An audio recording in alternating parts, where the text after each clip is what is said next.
Good afternoon, everybody, and welcome back to another Last Epoch dev stream. As usual, I'm your host, Mike.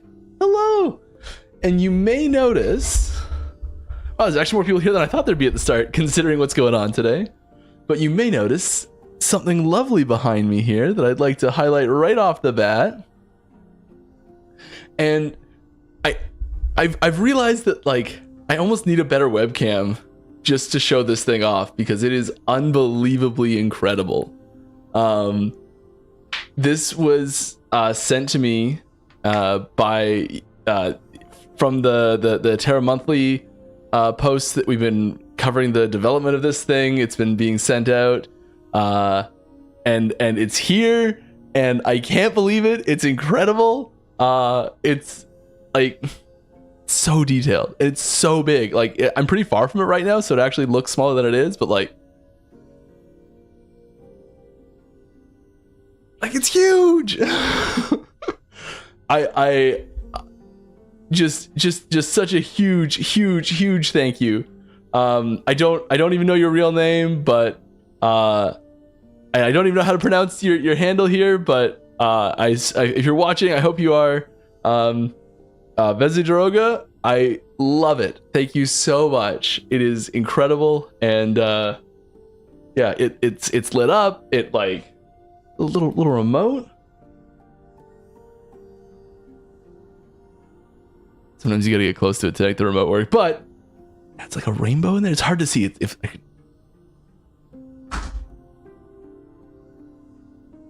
Get the rainbow colors down. It's hard to see the rainbows.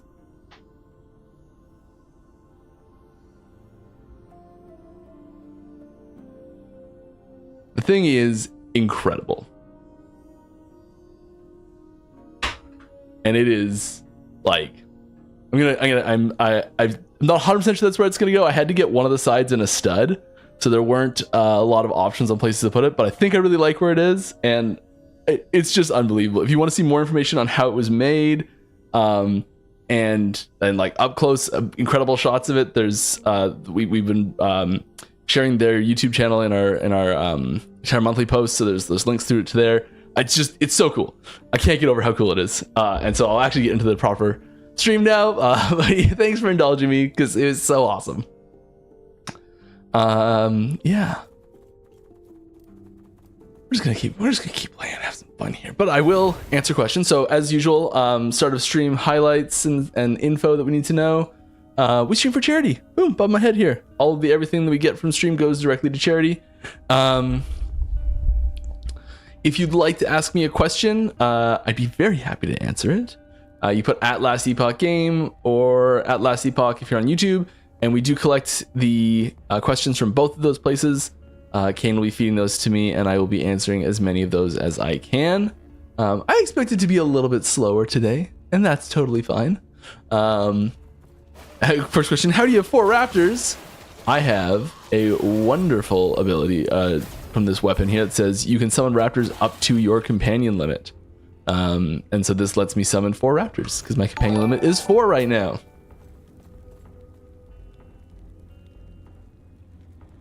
Oh yeah, first resub. Cajun Canuck, yeah, that's a good name. I love that. I recognize that name. Thanks for the resub, much appreciated.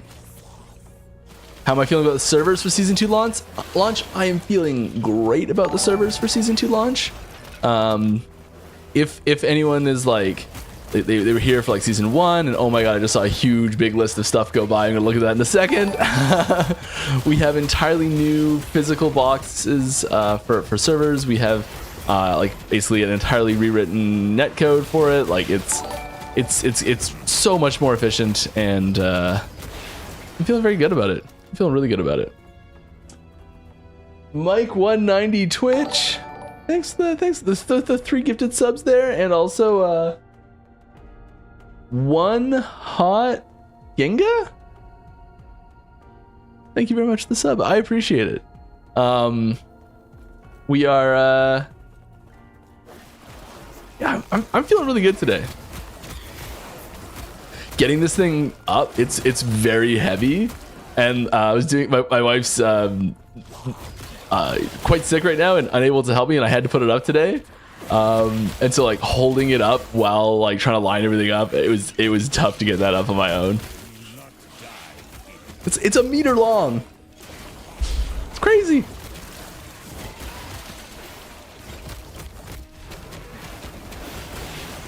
I'm gonna keep babbling about it every once in a while because I'm so excited about it.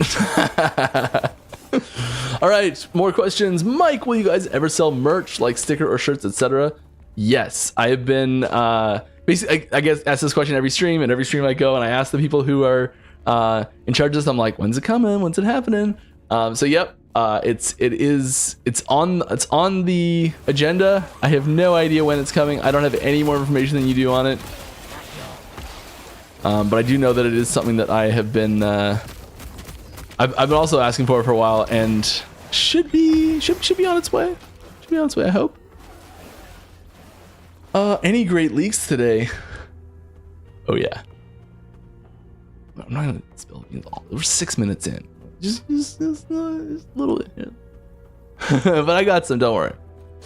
Will we have an old man mode, aka cursor size adjustment, coming? We don't have a way to adjust the cursor size just yet. There are a couple workarounds that people have found. I think if you increase the size of the cursor like in Windows itself or in your operating system before launching the game, I think it carries over into the game, so you can get a pretty big mouse cursor that way.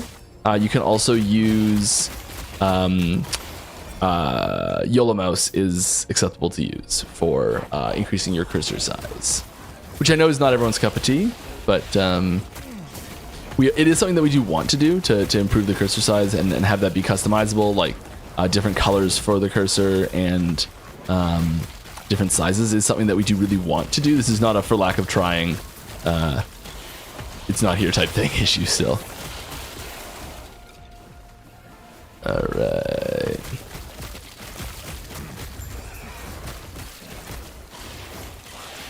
I'm really excited to have everyone try the new season 2 content.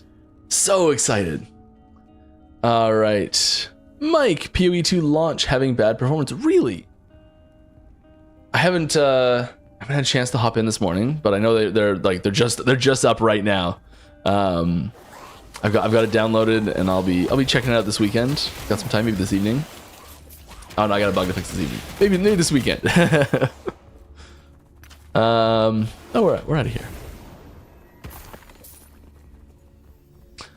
My thoughts on avoiding it. I mean, we've been planning and preparing for this. I don't know what their numbers are looking like right now. I assume they're gigantic numbers right now.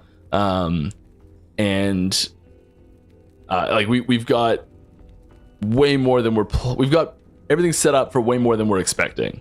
And we've got plans for like in case we're wildly off. We've got contingency plans for that as well, by people that are much smarter than I am. All right, how many teasers have you prepared for today? I think I have 5. 1, 2, 3, 4, 5. I have 5. Hi, Mike. Chronicler class when? Ooh, Chronicler class is interesting. It's so like I don't have a specific time frame on. I'm not gonna confirm or deny it coming or whatever. But like as an idea of a class, I am really interested in this style of class. I don't know if it's like I think it's a mage mastery, not its own class personally. But who knows? Who knows?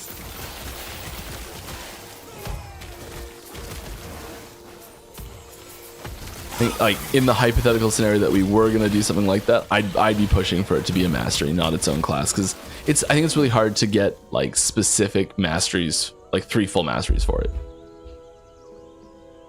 All right, last Epoch. Can you remap joysticks in the new version? Trying to play Ellie on my arcade that runs by Steam Deck. I can't figure out how to remap the movement. I don't think so. I think you have to do some like software shenanigans beforehand to get that to work.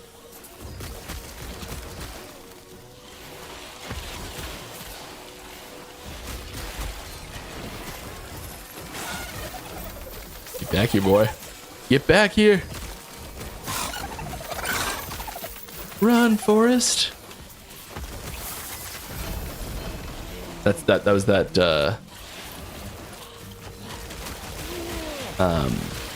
that lizard's name was Forest, and it didn't run fast enough.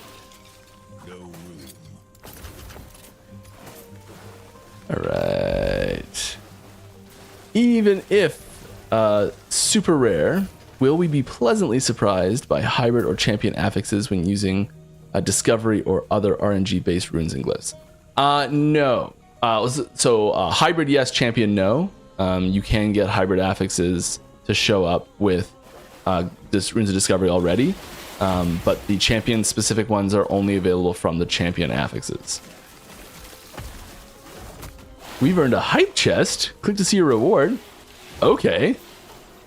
Hey, there's an emote. Cool.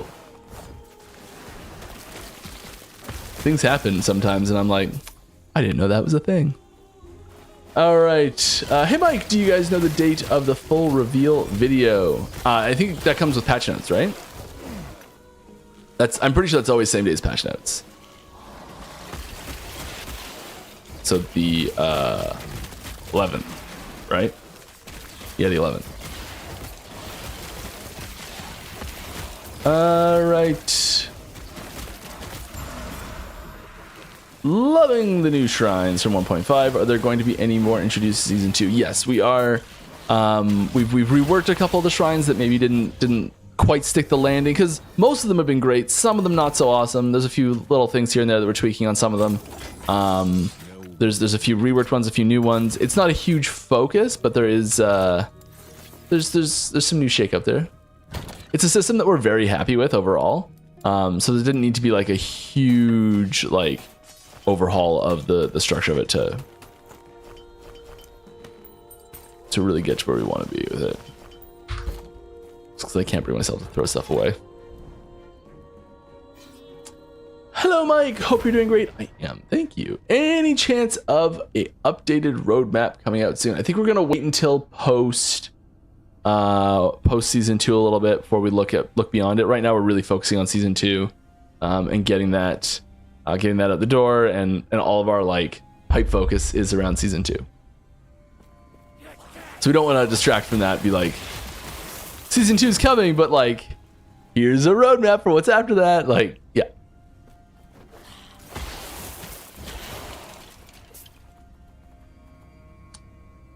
Can you say something about void beams? Anything? Are they more purple now? There was. I don't know enough off the top of my head. I remember working on something with void beams near the start of the patch cycle, and I can't remember what happened to it.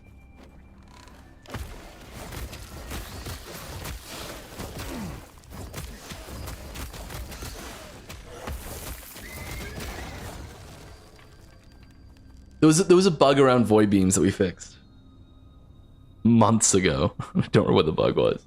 There's a bug fixed with them. How much did combat feel, skill visuals, and sound SFX improve in season 2 compared to season 1? I would say significantly. Partially just from the like I guess a lot of that stuff is when there's something that doesn't fit or feels weird, it really sticks out and can take you out of the experience. And like even it's just like a sound that you're using an ability on that's like you use the ability 800 times and it's just kind of a not quite great sound effect, and it starts to really stand out, and you really notice the bad pieces, and a lot of those have been smoothed out, like a nice piece of sandpaper to finish it off. And I think a little goes a long way with that sort of thing. So like, maybe it's not a complete overhaul of something, but you get a lot of value out of small changes. Things just feel better. There's just, in general. Going this way. There's also the new. Wow, there's a lot of people here for what I expected because of what's happening today. The Also, the skill visuals, the MTX skill MTX for the cosmetics for skills, I think has a huge impact on the fit and feel of abilities, because you can really, I don't know, make them pop, especially with when you want something to look a specific way. You can do that now. I think that's going to play a big role in the like awesome factor, the X factor. Do you see a problem with the release date because Torchlight Infinite have the same date? I mean, April's a minefield, right? Is there a day in April that's really amazing? I think that it would be, you know, better if we were able to be completely avoiding all of the other games, similar games. There's games releasing every day though, so like we're never gonna avoid everything. And lots of people play many genres, so I think we just gotta do the best job we can. It's not ideal. It's what we're going with.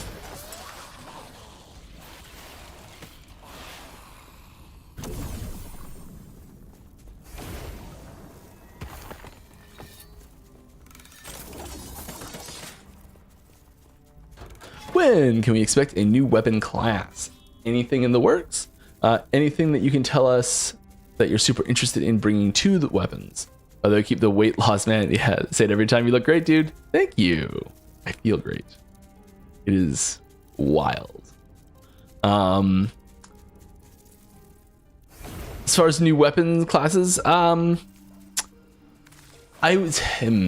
there's some vague rumblings about some new weapon classes, but nothing really specific.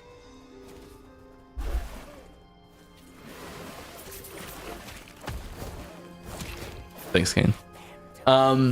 There's yeah, I would say there's definitely some weapons that I really want to get in. I'd really love to get in some one-handed spears. Like let me know how they're doing in PoE 2 right now, right? I'd really love to get in some fist weapons, like whether it looks like claws or, you know, just like arm attachments where your animations are very, very punchy, or where they're actually like brass knuckle style fist weapons, or I don't know, like not really boxing gloves necessarily, but you know, that style of, I guess, a martial arts extension type weapon would be really nice. There was some weapons, there's some armor from like Guild Wars 1 had, I thought some of them, the monk class had some unbelievably cool theming around their some of their armor as tattoos, which I loved. And I don't know, I'd love to do something like that. I know that's armor, not weapons, but I think that would be really cool. I think the big thing is that most of those things need a class to go with it.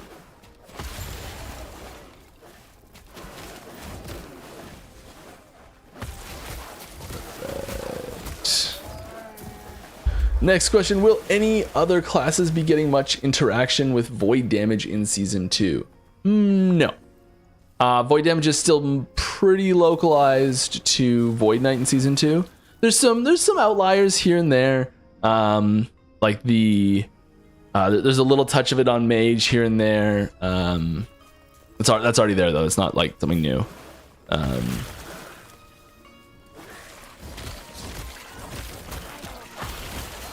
Yeah, I don't think there's more stuff in Sentinel that's getting void conversions to make that a more like a less restrictive element style to play as a Sentinel. Right. When you break down a set for shards, do the two affixes that break down exist on a single shard, or are they separated shards? They exist on a single shard. So a set affix shard contains two affixes, a hybrid affix on it, similar to like this one right here. This is there's one prefix on this item. Like if we do, not gonna, yeah, it's fine. So here, like there's an empty slot on this item. There's only one prefix here, but there's two stats to it. So it's the same style of thing where a single prefix will be multiple stats on an item for the set shard affixes. Our chest is not great. It's fine. Got that minion melee damage, which is nice. That one stat is like holding it up. We got more subs coming in. USA American and Anonymous. Thank you for the subs. I appreciate it.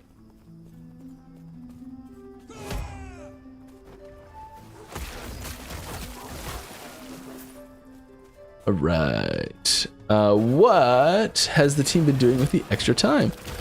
Mostly bug fixes. There's a lot of things where we know, like, as we get closer to a patch launch, we lock down the version that's going to be launched as the first version for the patch, and we do very rigorous testing on it to make sure that it is like bug free. And whew.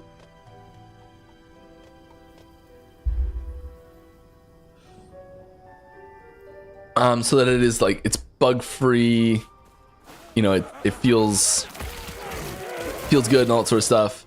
And then we start working on hotfix elements to put in for like early hotfixes after the patch launches.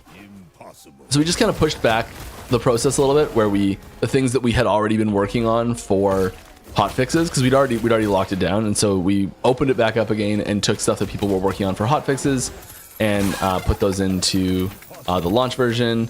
And now we're working on new things for hotfixes. There's always new things to add. There's always new things to improve upon slightly. It's usually pretty low risk, high reward items as we can get at this stage.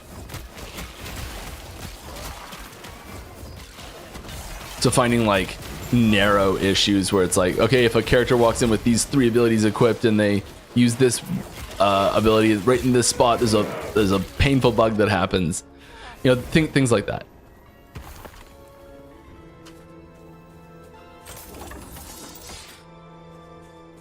When are we getting minion AI improvements? Melee minions especially all target one mob at a time instead of intelligently spreading out. Makes clear speed awful with them even when they have great damage.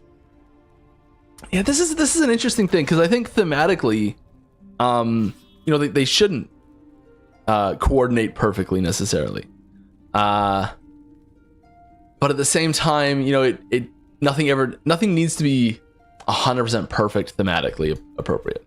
So we can make them coordinate a little bit better, and I think there's situations where it's easier to stretch that a little bit to make them coordinate better. We don't have any major changes for like a coordinated AI to manage the different minions. We've tried a few tweaks on the system a little bit to try and make that happen a little bit organically, and usually it causes worse clear speed. But it's on the list, I would say. It's especially an issue when you get really large armies. So like right now here with 4 raptors, it's really not that big of a deal, because they're not fighting the space to find things with each other.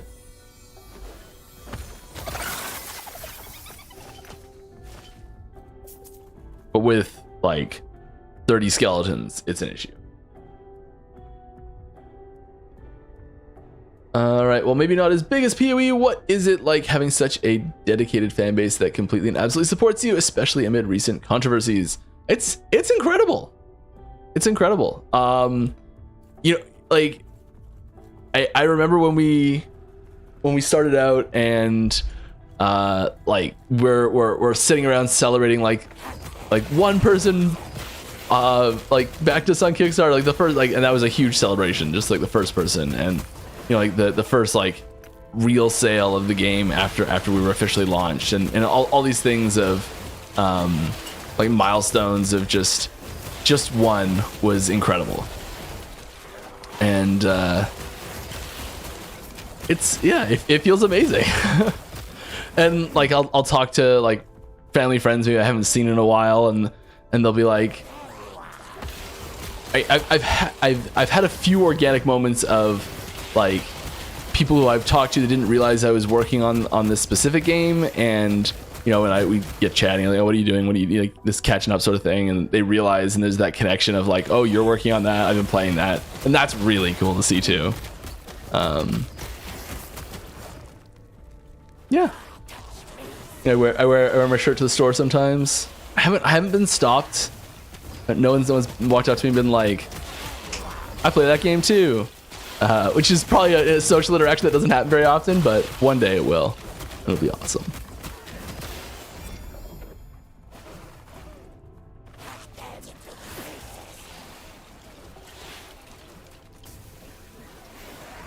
I really love, I was wearing a shirt that just had like a little Protoss insignia on the side of it. Just the Protoss like logo on the right left shoulder here. And I was at a grocery, this is like a decade ago. I was at a grocery store and someone else is there, and they've got like a similar style shirt, but it's like a Zerg logo. And it's just like we didn't say anything to each other, but it was just a moment of like, we both noticed it at the same time and noticed each other noticing it and had like a little like type moment, which was fun. I liked that a lot. Infernal 246, thank you very much for the sub. I am also super pumped for season 2. Kind of unreasonably pumped. Is that a thing? Maybe it is reasonable.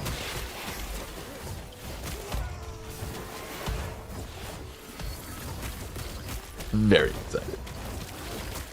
All right. More questions. No question today. Oh no, that's okay though. We'll read the comment. And that's fine. Just wanted to talk to you about controller just want you to talk about controller for 30 seconds. Sure, we can talk about controllers for 30 seconds. What's some cool stuff for controllers that are coming? Stargoon TV! Thank you very much for the sub. I appreciate it. Oh, we gotta put something good in here. What are we putting here? Are we putting? I want to put our weapon in, but I don't want to lose it. Do we have another tooth? We have no other teeth.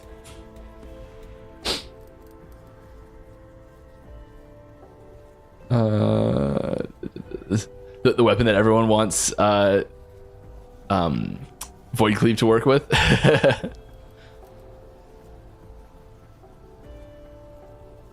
Hey, an OG Gambler's Fallacy, is that right? Yeah. Sure.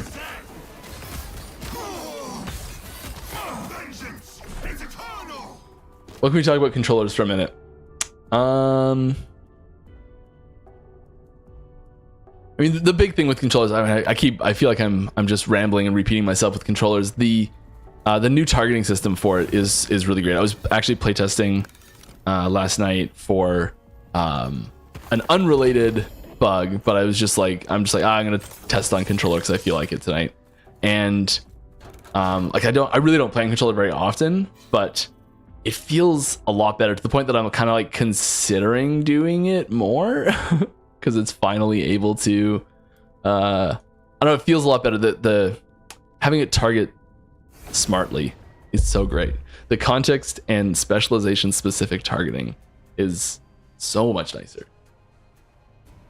Just the like, it doesn't always shoot. I was testing a boss fight and having it, and I was shooting fireball, and as you're running around the outside of the boss, like running the perimeter, like dodging an attack and pressing fireball, and it shoots at the boss instead of shooting forward, just out of your face, was so nice.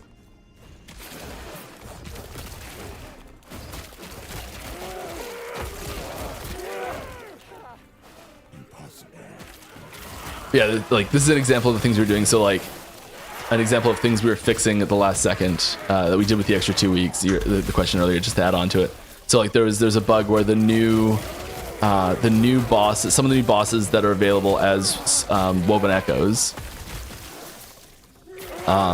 if a player joined midway through that boss fight, the animations for the boss fight never started, so you couldn't see the boss properly. It would like function, but you couldn't see the boss doing its attacks, and so we had to fix that. It was only for the second person who joined, not the first person who joined at the start. who like created it. So it's like obscure things that you don't really find right away. That's the sort of stuff.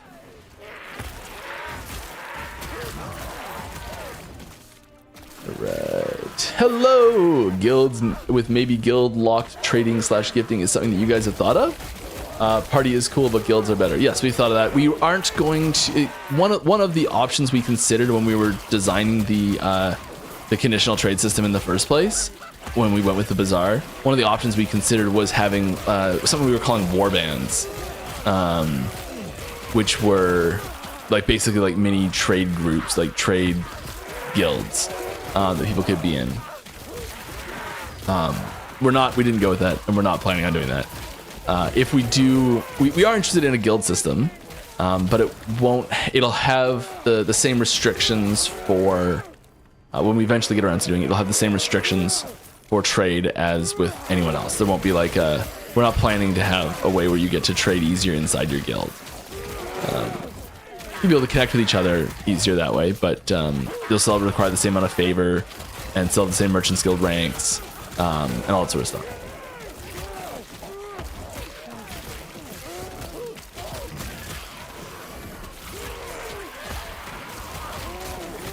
Right. What are your thoughts on bringing finishers to the game, like on death, like an on death huge hammer that slams onto the enemy?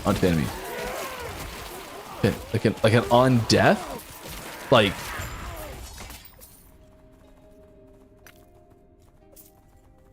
we're talking like Mortal Kombat fatalities type thing, where it's like they're already dead and there's just like a cool animation that happens to like really sell it. Or I mean, I could see that being really awesome for boss fights, where like when the boss fight finishes and there's like an epic coup de grace that happens that like finishes the actual fight as a almost like a in-game mini cinematic or something like that. That I think would be awesome. Whenever I see on death, I always seem like when the thing dies, it uses the ability, and then the thing that everyone has like just hates. Not planning that. All right, I think I asked too early, but when is Hype Week? Normally it ends with the patch notes and the update, but the patch notes are 6 days before the update, so it's Hype Week leading up to the 11th or the 11th to 17th and end with the update. I don't know. Patch note. Usually it ends with patch notes, so I assume it would end with the posts going out would end like the. I don't know. It's a good question. Kane, if you know the answer to when Hype Week is scheduled, please let me know, because I don't know.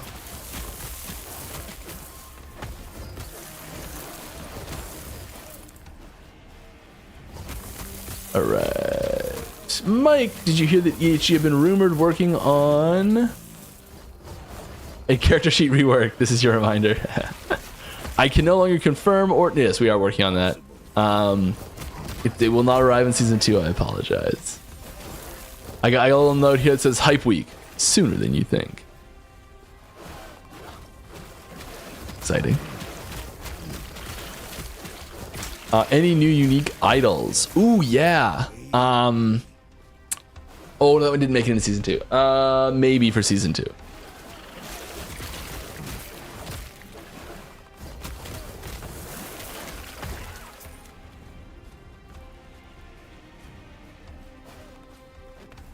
The sweet one planned for Season 3, I'll tell you that much.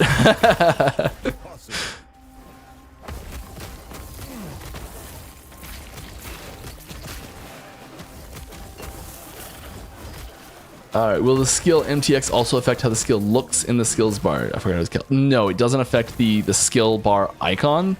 That is something that we are interested in doing though, having some sort of indication on the skill itself if it's been converted. So there's a couple options that we're considering there. One is making like thematically flipped versions of this skill. So like having like a summon thorn totem, but there's like a cold themed summon thorn totem icon, and when you specialize it, it like switches the icon out. The second option is just putting this icon in the corner to be like, it's specialized to cold, and boom, there's a cold icon there. We've been, and I know that's not MTX specifically, the cosmetics, that's the like functionality version of it. It's possible the cosmetic one could come with the same thing if we did the full icon swap. It's like just an extra thing. That's something you like, it's a tech debt thing. So every time when you add a system like that, it makes the process of adding in conversions or new cosmetics take a little bit longer. It's a very low cost tech debt, but it is like that's exactly the sort of thing that you kind of try and avoid in a lot of situations. But I think it's something that we are probably going to do eventually. There's a lot of icons to redo, or I have alt art versions of for that. Because like, there's some skills that have like 3 or maybe even 4 elemental versions sometimes. I guess one of the big things, delving out a little bit deeper, one of the big things is we want the abilities to be really recognizable on your bar when someone's like, okay, what ability is that? Or like you open up a build tool type thing and it shows specific abilities on there. You want to be able to recognize what that is quickly, and having that quick recognition is really important. And color has a lot to do with that. All right. Are you planning to add a system that we can invade other players' monoliths as a PvP aspect? So like FromSoft PvP style. Not something that we're currently planning.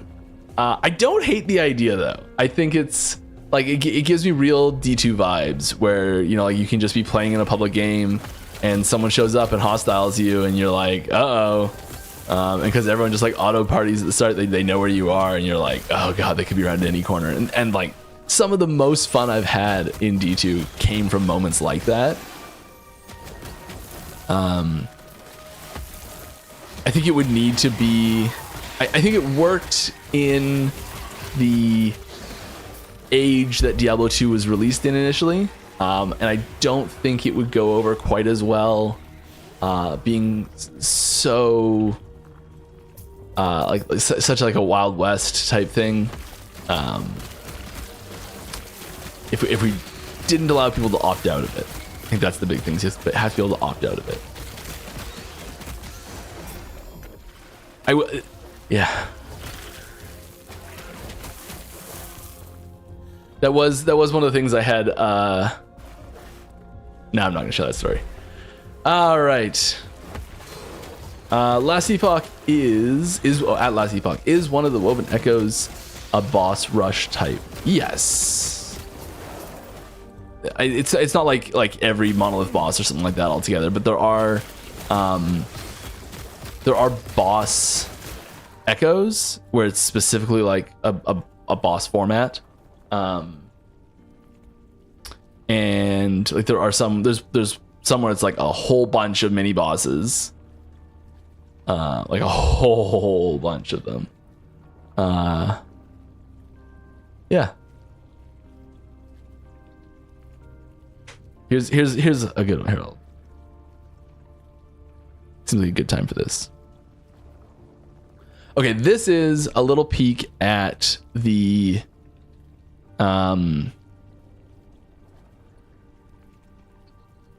Weaver tree.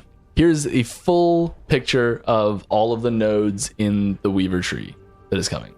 So you want to know the size. Here it is. It's decently large. It is yeah, you can zoom in pretty far, you can pan around. Yeah.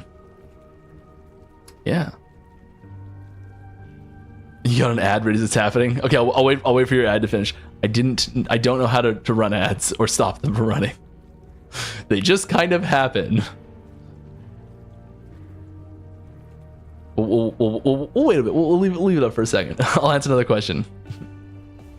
I just noticed someone asked, do you start in the center? Yes, you start in the center, and then you branch out from there. I'm pretty sure everything's only a 1-point requirement to move on, but there are multi-point nodes, so you can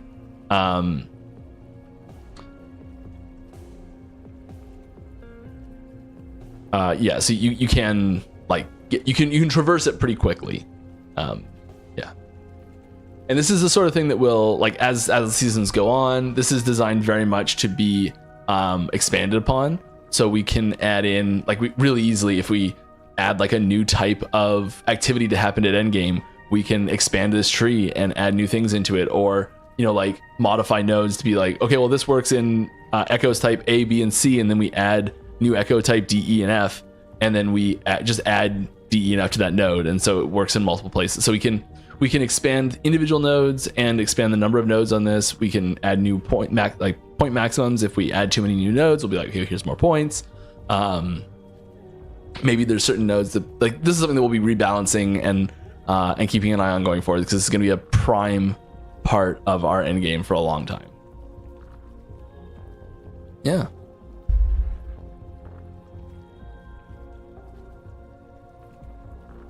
All right. Any chance of a corruption leaderboard being in the books? We are looking at new leaderboard types, and that is one of the most highly requested ones. I don't have an ETA on it. I'm sorry. All right. How much graphically can you guys improve the game more on this version of Unity? I don't know.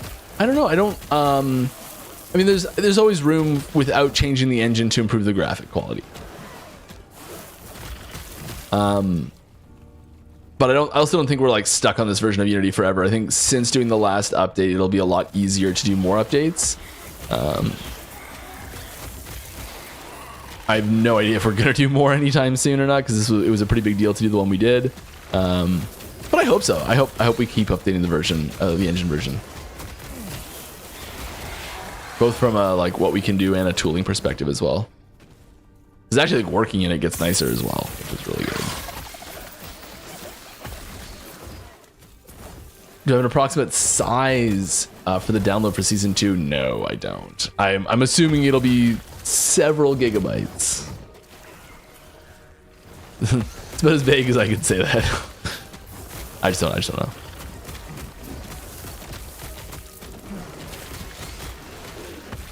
If you've got a good internet connection and you're and like Steam will pull it down so fast, but I know for some people it takes a long time to get that downloaded.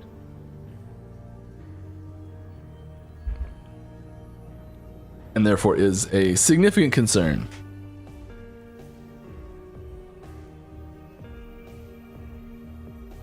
Are there any changes coming to the normal and endless arena? Yes. Mostly just like quality of life stuff. There's not huge mechanical changes happening for the arenas. There's more stuff that's going to be happening in there, some more mechanics that'll exist in there. It's sped up a little bit to like smooth things out. It plays a little better, it feels a little better. It's just a little more fun and sort of lots of touches. There's not a massive overhaul that's happening. One big change that we did do in the UI. So this, you can see, it says Docklands Arena. So you can see that this says arena. There's also different types of arenas now too.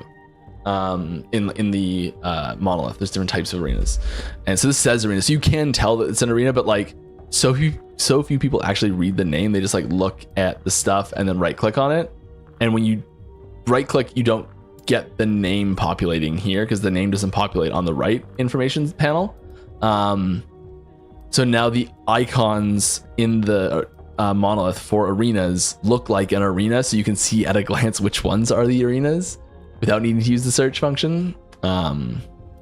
Which there's new, this is getting updated too. It's getting moved over to the right, and it's getting new filters added to it as well. Which percentage of skills, all classes, have had their numbers balanced, buffs and nerfs? In any way at all? Like one node having 1% change counts for this question? 90%? Maybe 90+%? It's like in some way, like just any change at all? A lot.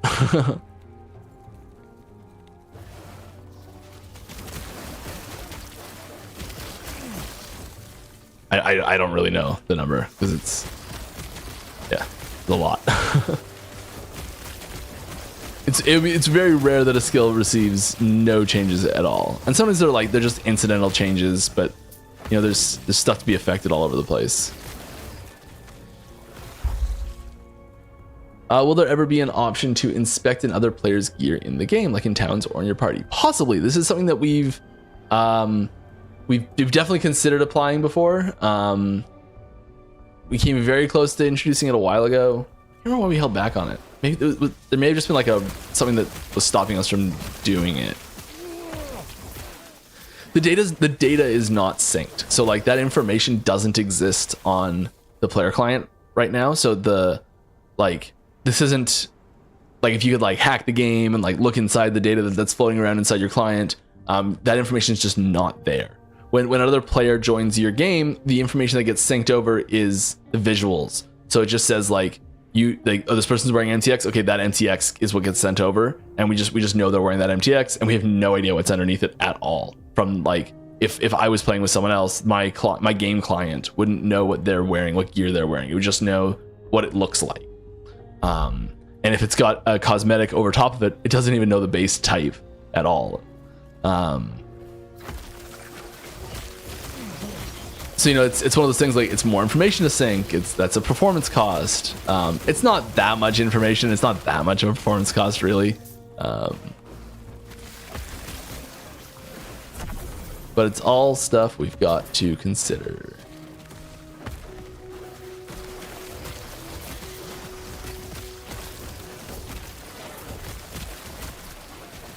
More questions, keep them coming. Loving them.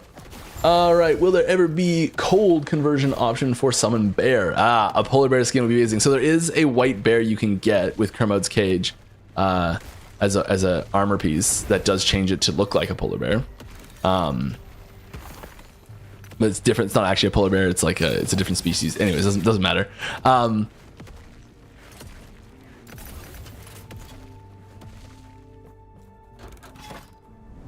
Oh, yep. I'm getting reminded that they're asking about Summon Bear and not Werebear, because I know this game well. Thanks, Kane. I think there's a decent chance that we'll have a MTX for a polar bear, not a functional cold alternative, but it's possible.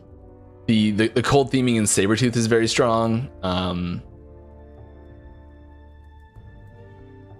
I would say more likely for a visuals but possible for a functional as well. Not in season 2. Sorry. Right. Have you seen any feedback? Probably. Regarding melee versus ranged in LE from content creators like Gazi, Dread, Karn. Do you guys have any thoughts on feedback that current EHG plans for balancing melee versus ranged is not enough? That current EHG plans for balancing is not enough. I mean, if they're sharing that they don't think what we've done from the CT program is not enough, then they're breaking their NDAs. I would assume. Maybe not. Maybe I don't understand how that works. But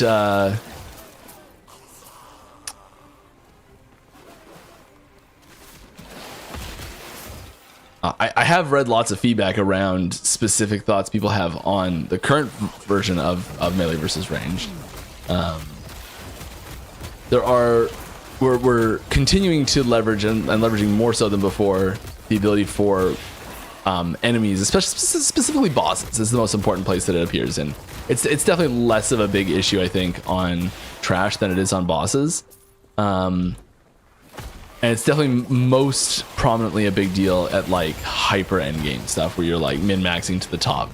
And we are leveraging, especially with new boss encounters. So abilities have every ability in the game in Last Epoch has several range values associated with it. I've talked about these range values before, but there's a minimum engage range, a minimum pursuit range, a minimum use range, and a minimum and a maximum use range as well. Is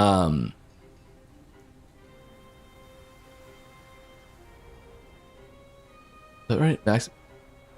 Yeah, sorry. A maximum I can't remember all the titles. We use different terms for them on the back end.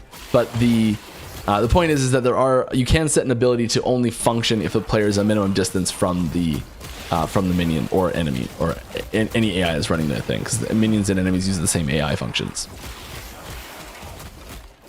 And so there's certain abilities that we put in boss fights, especially new boss fights, where they will only trigger if they're on like on a ranged character and you're playing at range. And so there's certain things that'll just like trigger more often, or if it's like maybe it's an ability that that has like a wind up to use, and if you're standing really far away, maybe that wind up, it'll use a different version of it. So if you're like, let's pray my minions keep me alive, and if you are like within this ring of the enemy, okay, let's use this enemy that's right beside us as the example. So this is your enemy, and you're within this ring. The ability that it uses, it has like a 1 second charge up time before it slams in a space where it's like going to target you with a slam, and you have a second to move. But if you're outside of that ring, like if you're out here and it targets you and it targets a box, it only gives you half a second to move or something like that. So it makes it harder to dodge when you're farther away. And we'll do things like that more than we're doing it now. So sometimes it's in the enemy behavior that we're changing that to make being in melee a little bit functionally easier, a little bit mechanically easier. Or more so that we're making being at range a little bit more mechanically difficult.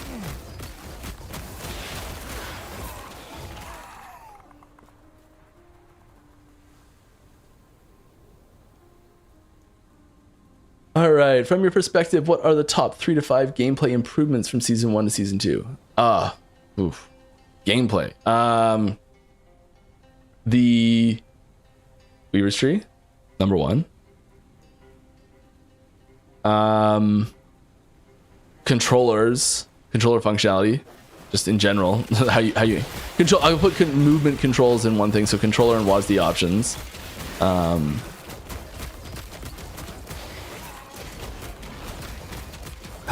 Biggest things. I'm batching too broad of stuff together, I think. Can't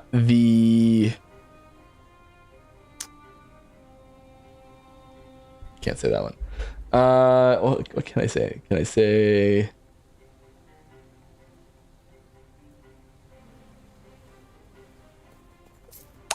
There's like 2 that we haven't like really talked about yet that I want to say, but I can't. And then I just get fixated on those in my brain and I can't think of other things.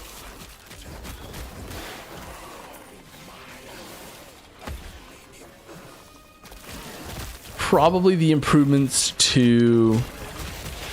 I think it's the improvements to some of the faction stuff. I think that'll be the next big thing. Or like individual skill things is probably the main thing, like specific skills that had functionality issues or new conversions that got added in.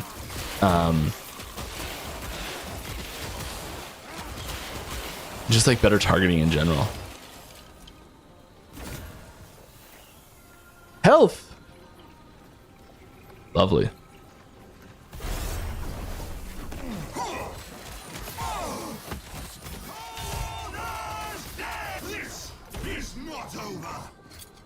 Right, it's not over. I want my stuff when you get back. All right. As a casual player, Dad of 2, I tend to play COF. What improvements have been made to make a viable versus SSF?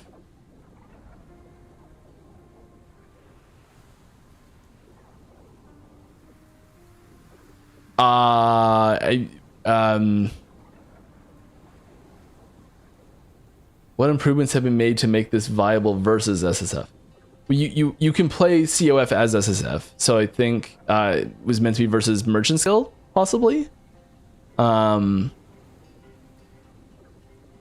Merchant's Guild is, I mean, unless we take COF and we're like, all right, gear rains from the sky, you can just like pick your gear from a drop down menu. Like it's Merchant's Guild is almost always going to be, I think, inherently stronger. I don't think there's a way we can make COF feel good to play and have it be directly competing power-wise with Merchant's Guild to the same degree. We can get close. We can get very close, I think, and we are working to improve that to get it closer. And I think the big thing is we're relieving some of the pressure on lenses, because there's a few lenses people are just like, well, you have to play with this lens or else it just sucks. And so we're like, okay, well, if it just sucks to not play with that lens, we're just going to make that lens exist all the time. And so we're relieving some pressure with lenses. I think that's going to be the biggest thing. Also just tweaking some numbers, just like making things cost a little bit less favor, making them drop a few better things. And then the way that those interact with the Weaver's Tree stuff and the new crafting options is going to be a big thing as well. I see. Will we have some kind of socketing mechanics? Not Runeward, more like some kind of power customization. Also, I heard about idle crafting. Yeah, so the socketing is a tricky thing. It's one of those things that we love socketing, the theming and the feel and the vibe behind socketing. Like, it's fantastic.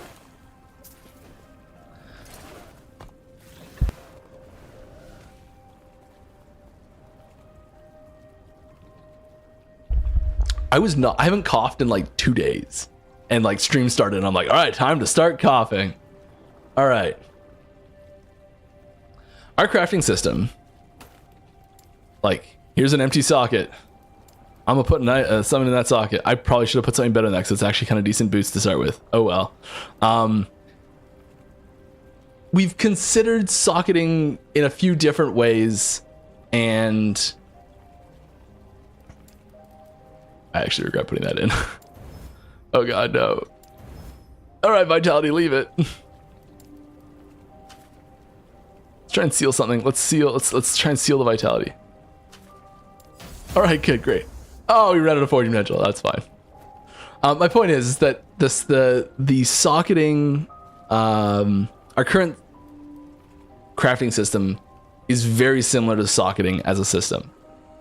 And it's tricky to kind of separate the two and have them work side by side. I think there's room for a socketing system in the future. I think it would be kind of its own system, and the things that would fit in there would be unique to that system. So it would, I don't know what sort of things, but they would be, I think the things that would go in a socket system would need to be distinct from the affix system. So it would have to be like, I don't know. Okay, here's kind of the style of thing. We're obviously not doing this, but similar to how PoE1 puts the skill gems as sockets into the gear, where those are separate from the affixes themselves, for the most part. And I think that would be the style of thing that we'd be more interested in putting in a socketing system than more of a classic, like a ruby gives you fire damage type socketing system.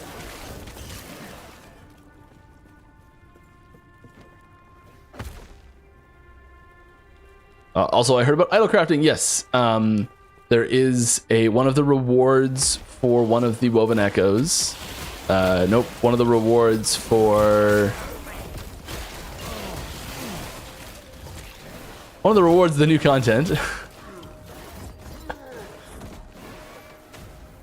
gives you the ability to select enchantments from a fixed list for new affixes that can be added to idols. They can only be added to class specific idols. So the 3 and 4 size idols, and so that is re-rollable as well. So you can just keep going until you get the one you want, but it does cost a memory amber to re-roll more than it would for just the first one. We haven't really released a list of what those are going to be yet, but they're pretty great. All right, hi, a small question. Will there be more stuff with portals of the past and future? Because I like the concept of that. Yeah.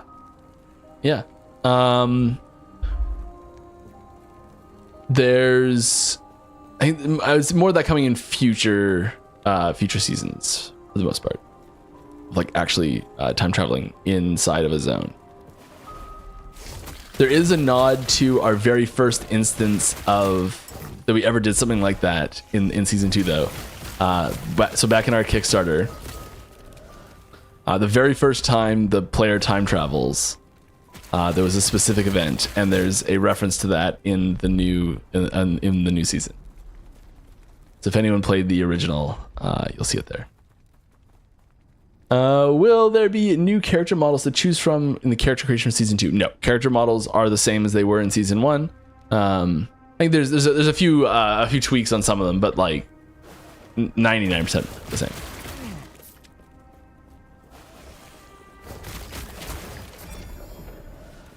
That is still something we're interested in doing, though.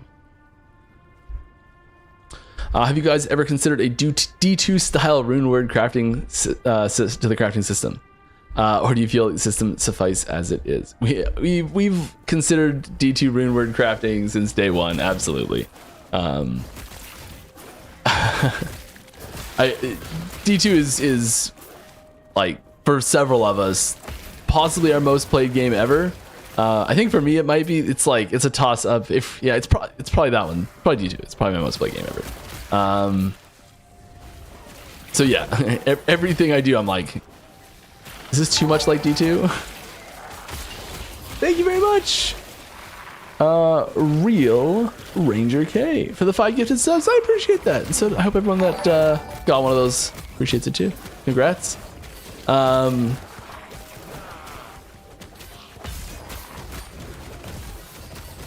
D2 Runewords, there's a couple systems we've like put in trying to evoke the feeling of a D2 Runeword system. And the legendary crafting system is one of those things that we've kind of tried to pull in some of the vibes and feels from that style of system. And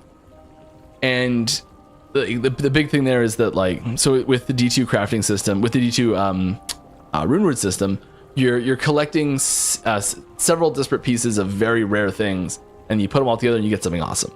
And that's kind of the vibe we're going for with the legendary crafting. So you get your like rare exalted item, you get your rare unique item, and you slap them together and you make something awesome. And I know it's a very, very like tenuous connection at best, but that's like, that was definitely forefront of thought when we were making the legendary system.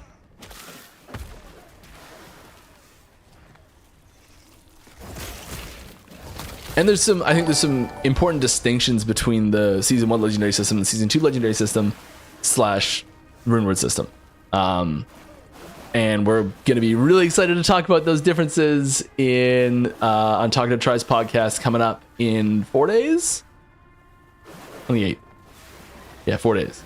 So if you want to hear about those, tune into that, because we're talking itemization then. Very excited to talk about that. I won't be there for that, but you'll have Carve, Judd, and Ross there, and they are going to crush it.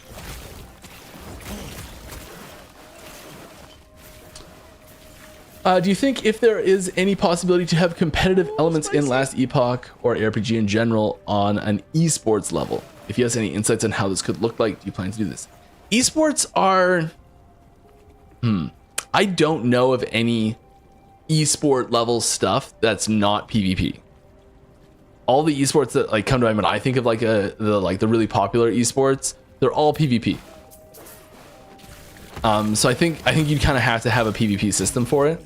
And I think all the big esport games that I think of quickly are like games that are like they may have a campaign mode in the game, but like it's a PvP game with a campaign, but it's a PvP game, you know, that sort of thing. And so I think that there's I think because we've built the game and so many of the systems from the ground up as a like not as an esport to begin with, and not as specifically a PvP game with a campaign, or with a like an endgame style system, I think it's hard to make. I think it's really hard to make that transition into an esports space. Like you almost have to like split the client and be like, here's the PvP client and here's the PvE client type thing. I do have some thoughts on different methods you could do there though, and I would love to try some PvP elements. Yeah, because like I think it's really easy to look at Last Epoch and other RPGs, and then look at like games like League of Legends and Dota and other MOBAs and be like, you know, but it's I don't think it's quite that straightforward.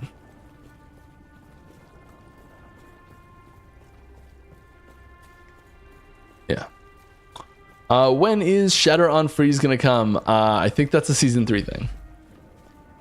I know the emphasis is on season 2, but new classes or masters for season 3, maybe. I'm really I don't want to talk about season 3's potential stuff. Mostly because I don't know much of it, because we haven't decided on much of it. We're really focused on season 2. There's like some key elements we know are coming for season 3 and stuff like that, and there's like a few projects that are spun up, but like we're really focusing on season 2 stuff right now.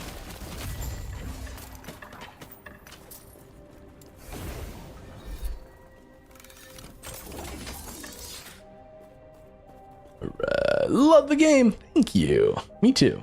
But often feels like the sound effects are either a little hollow. Are there any changes planned to increase the bass or screen shake on large impacts? Well, we do, like, I don't know, it's possible that you may not have the screen shake settings cranked up. If you want more of those, there is more of that. So there's like heavy abilities only and most abilities. And the screen shake intensity, you can crank that up pretty high. Like we can like that's a lot of screen shake. We do have there's always a ton of sound effects updates coming. Yes, there's lots of sound effects updates coming. Right now's a good time. I'm sorry it took me so long. Here's a good little fun little teaser.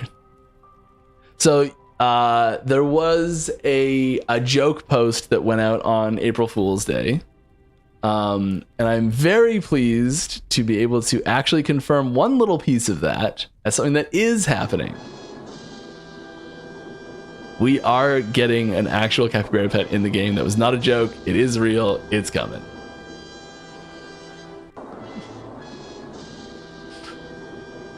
Yeah. All the posts of like, you gotta like add it in quickly. I'm like, it's already added.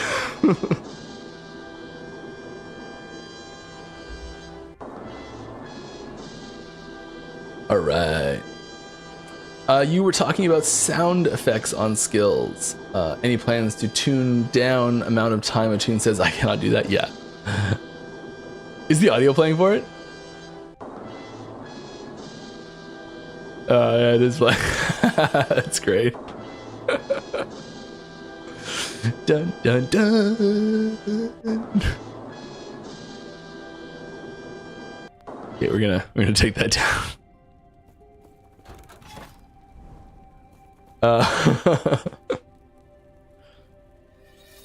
All right. Love Loot Lizards. I understand you are reducing their frequency. Is it going to be a way to boost them in the new web? Yes, there are several ways to boost them in the new web, actually.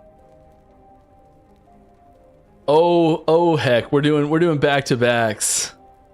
Can't even warn me this was coming. I didn't even look ahead for it. But we're doing back-to-backs. Here we go. So yes, there are ways in the Weaver's Tree in order to boost the number of loot lizards you will find. And they do so. Yes, while we are reducing the quantity of loot lizards that appear, and we are also reducing the quantity of items that loot lizards drop at base, we are increasing the quality of items that they drop. So they still drop a lot of stuff, and it's still really awesome. But it's a little less like, oh my god, the screen is full situations. It can still happen if you get like propagating like when there's a chance when you defeat one of them and 2 more spawn or 3 more spawn, and so like that can still happen. So you can get situations where a lot happens, but it's a little less intense than it was before.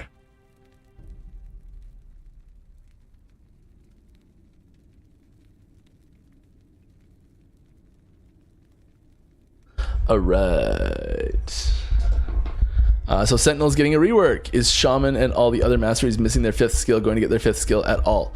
Yeah, so we're not. Yes, the short answer is yeah. We're still getting skills for other classes. I think it's marksman. Oh no, it's marksman's getting it. It's blade dancer, shaman, paladin, and lich. I think it's those 4. And we've got, and then also base rogue is missing 2, I think. And so we've got some plans for some abilities to go into those spots. I don't want to spoil which ones are going to be happening first, but we are working on new abilities to fit into some of those slots, and they are going to be cool. Primalist can use bows when? Oh, when my dreams come true. I don't have a fixed time for that. I'm sorry. I really wish I could say like tomorrow, because that's something I want so bad. But no, I don't know. What about dismemberment? Enemies melt on death when they are poisoned. Arrows stick to enemies. Yeah, like just more gruesome death effects that are more specific to the situation that they're in. That's all stuff we're working on. I don't have any details or specifics on what's actually going to be possible or what's coming, but that style of stuff is stuff we're working on. All right, how many more acts? How many acts more when? How many acts more when are we going to see them? Just for sense of game is finished. Okay, so just to get a sense of how close we are to finishing the game, how many more acts are we going to get? I think is what this question is asking. We're going to get 3 more chapters in the game to round out the total chapters in the game.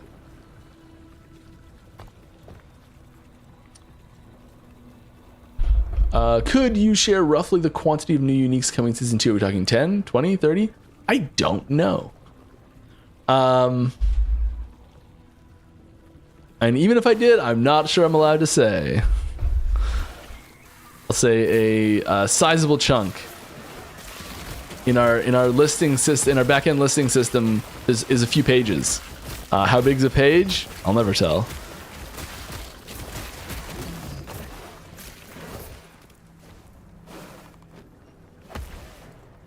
All right. Are there any plans for more events similar to Imperial Uprising from last year on a more regular basis? I think we're a little hesitant to do too many more of those. It's definitely possible, but it's not something that I would expect very soon.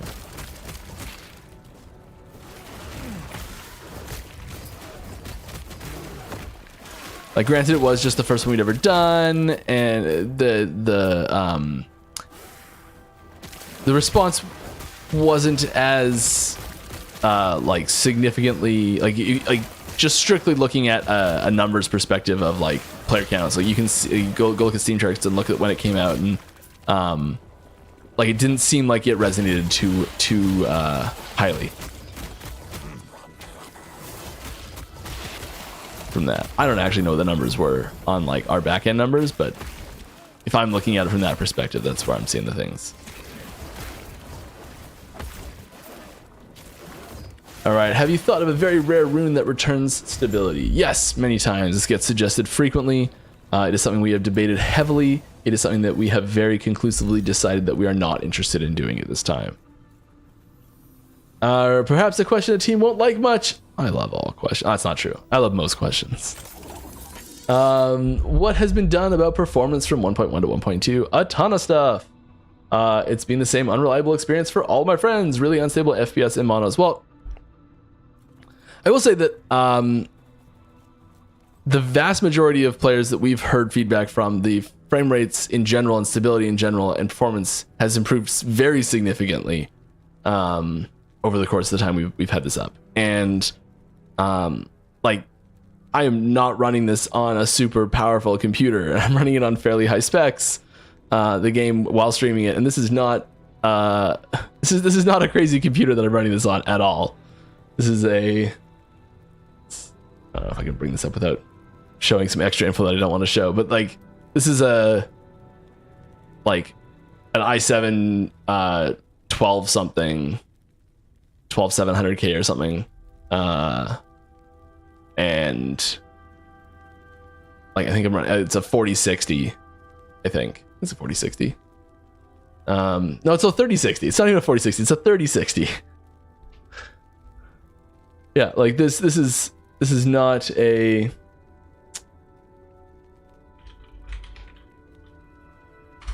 Can I bring this up here? The 3060 Ti. And like we are butter smooth here. I don't know. I never notice issues like that, and so I don't. I think from like anecdotal answers of like, hey, it works really well for me aren't useful, and so I'm not trying to suggest that, but I'm just trying to suggest that it's. We are working very heavily. Performance is one of the most important things for us. Multiplayer performance, server stability, game integrity, just like FPS in general. Like these are the main things when we're deciding like what's the most important stuff to work on. Where are we going to put the people who are really tackling the tough issues going to go? Like that's where it all happens. So it's extremely important. And I guess what I'm just trying to say is that I think we've really improved a lot in that category over the last few years. And it's just going to get better and better and better. Every chance we get to reclaim some frames wherever we can, we take them.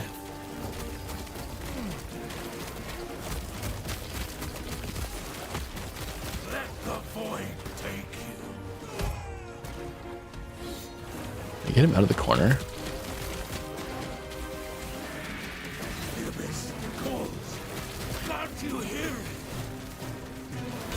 It might be okay. What's our life leech like? Yeah. We come over here.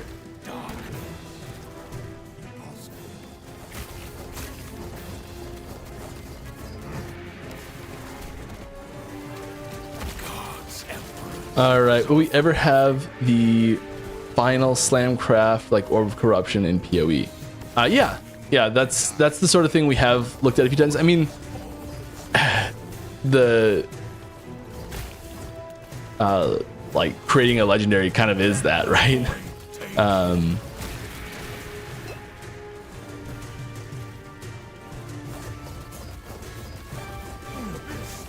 we sustain through this? Yes.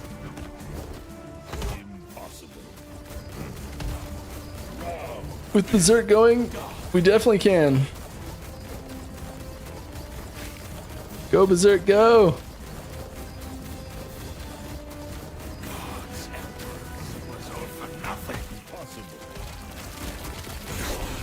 Got him.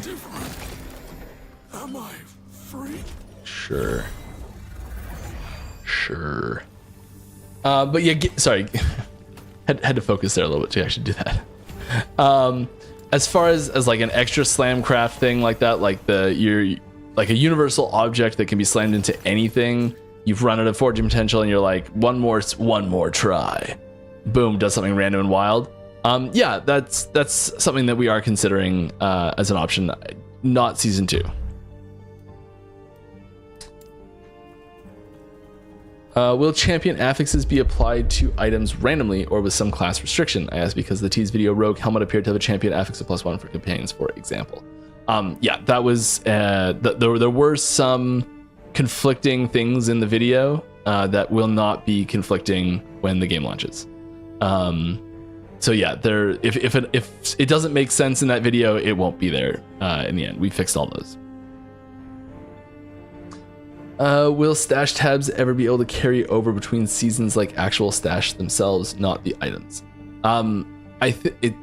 Unlikely. I think it's possible that we could carry over the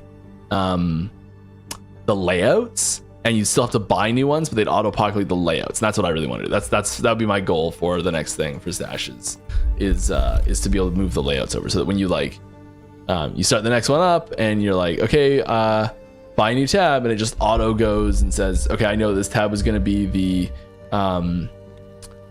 my set item tab or whatever, and you've already got the labels there. Or have them be there, but have them be non-functional until you buy them. So like the tabs exist, but they're in like a phantom mode, and then you're like, okay, well I need my unique tab, so you buy your unique tab, and it's already in place and everything like that. But you can't use it until you buy that specific tab. That would probably be the best way to do it. hadn't even considered that until right now.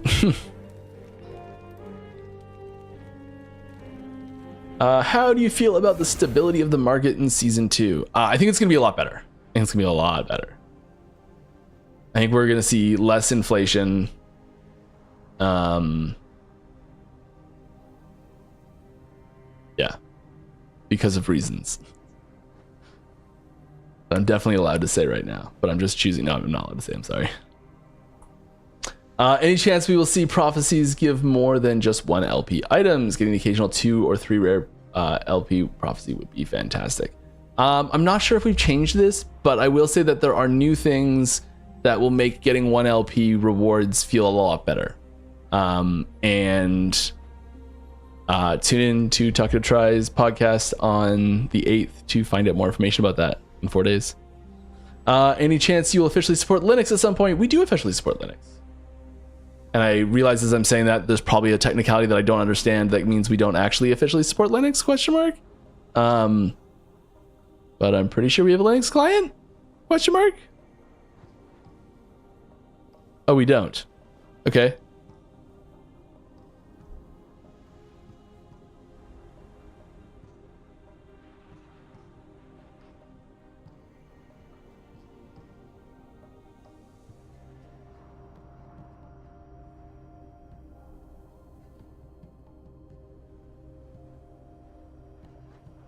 Oh, sorry. I forgot. Thank you, King. I forgot we switched to the Proton only version.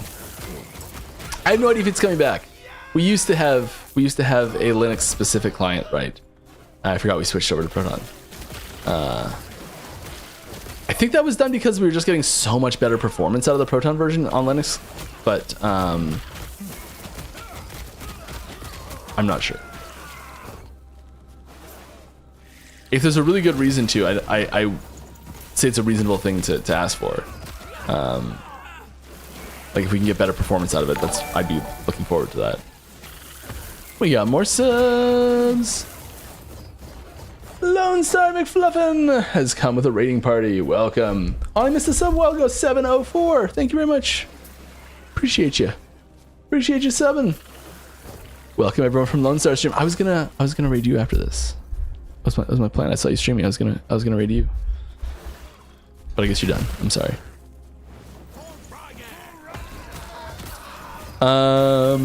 Any information on API webhook integrations for developers? I really can't wait to get a hold of that stuff. I don't have any updates for you. I think there's sort of a couple things that people are really hoping for, like, oh, I can't wait to get my hands on the API to do this. And I'm like, the API doesn't do that. So just to be clear, the API that we do have that is currently in like an early access state for people to test out for us. There's no like item information, so you can't be like, hey API, tell me all of the tiers of values for all the tiers of intelligence that can go on items. It just won't. That information is just not there. So like the game data itself doesn't exist on it. So if you're waiting for it for that, don't hold your breath on that one. Oh, the new spires. I can't wait for the new spires. There's the answer to that question earlier about the new mechanical gameplay stuff that changes. The new spires. That's my answer.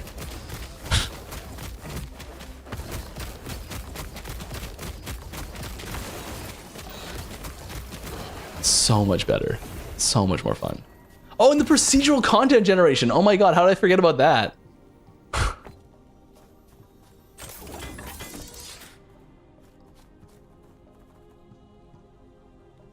Do you actually know who the very first person was that downloaded your game? No, not even sure if you can find that out. I don't know who it was. I'm sorry. We probably could find out who the first person to back us on Kickstarter was, who would be the first person to like pay for the game. That we could probably figure out. I could probably figure that out on my own.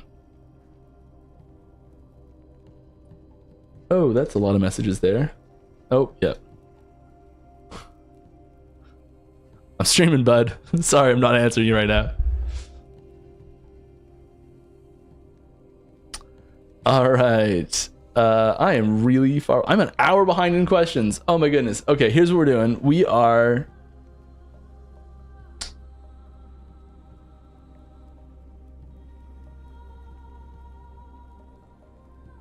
We're going to put a little teaser up.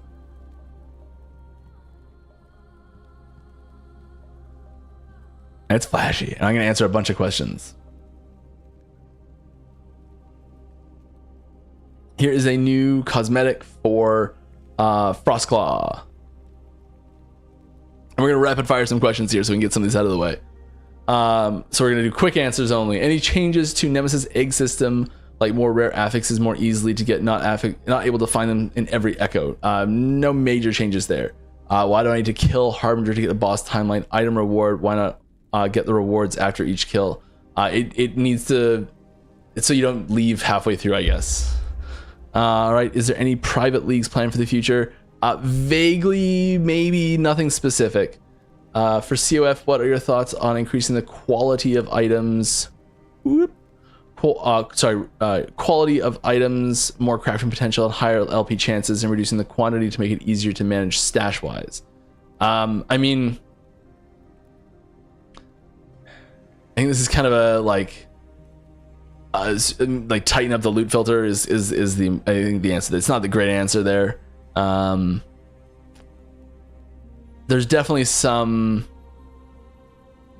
I think there's more, given the new crafting item options available, there's going to be new items that you're going to be interested in picking up that you're going to want to see, that you're not going to want us to take away. But you'll be actually like processing them, and when they either succeed or fail, you'll be getting rid of them, I think. Hey again, Mike. Hello, welcome back. Would it be possible to reveal or speak a bit more about that system you guys hinted at in Reddit for not having to feel bad when missing LP slams that are very rare to get? Tune in, Talk to Tries podcast on the 8th. We'll be talking about it there. All these like itemization questions that we're saving it for that podcast, and it's gonna be a juicy one, so I'm really excited for it. All right, hey Mike and the team, hello. Is there anything among the leaks that you have prepared for the season 2 that the players are kind of overlooking when you thought we'd be super hyped about it, or anything that we are fixating too much on or you thought it wouldn't be too much of a deal? I think the response has been pretty appropriate. Especially the one thing that I would say that I had said the answer to this question before was the imprinting in the Weaver tree. So here's something interesting. We can actually see now.